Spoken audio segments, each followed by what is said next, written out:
I've been dying to ask you this question because Stafford came in when the schedule was released in the way back in the spring, and I asked him about that play call in the Super Bowl, 4th and short, and man, the play call comes in and it's you, Cooper Kupp, taking it on a handoff.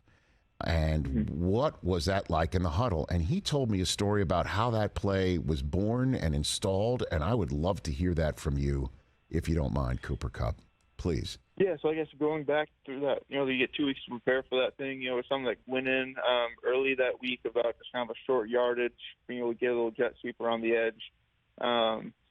We practiced it the first time. I think the first 2 times we practiced it, I think we went fumble. We fumbled the snap, and then we botched the handoff the next time. And so we start off 0 for 2 on that play.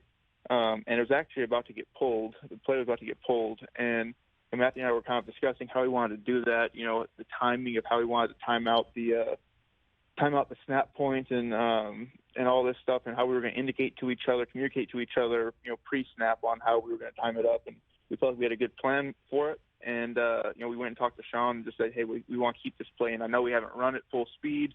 We're not going to get an opportunity to run it full speed, but we'd like to do it this way.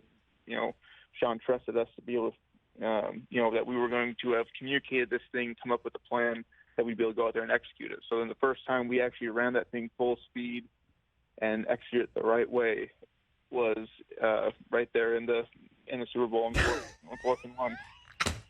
That is unbelievable, Cooper. That is nuts. That is totally crazy that the way you were practicing it almost caused the play to be pulled. You and the quarterback get together and convince the coach keep it.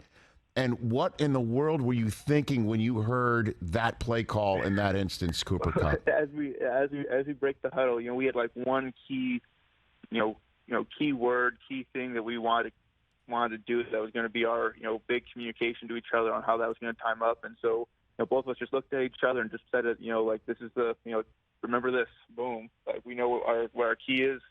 And then, once we had that and we were both locked in on what that was, we were able to go out there and execute it. But what stones for McVay to call it, right? I mean, I know. Come on. I know. But that's the thing. It was his child. It was his thing that it was his play to begin with. So he knew it was right if we could execute it the right way. The big thing was just Matthew and I getting on the same page to be able to do it exactly how he envisioned it. Have you and Stafford had a moment post, and then ensuing days, weeks, months, or whatever to look at each other and say, wow, I can't believe that was the play that was called at that time? Because I imagine in the heat of the moment, you didn't even share a look. Like you're like, okay, let's do it the way that we're going to do it and go and pull it off. But I'm wondering if post game you ever looked at each other. I can't believe that's the play that started it all. Yeah, there's been a couple times over the off season where that just our little keyword code word would come up and we just get a little chuckle out of it.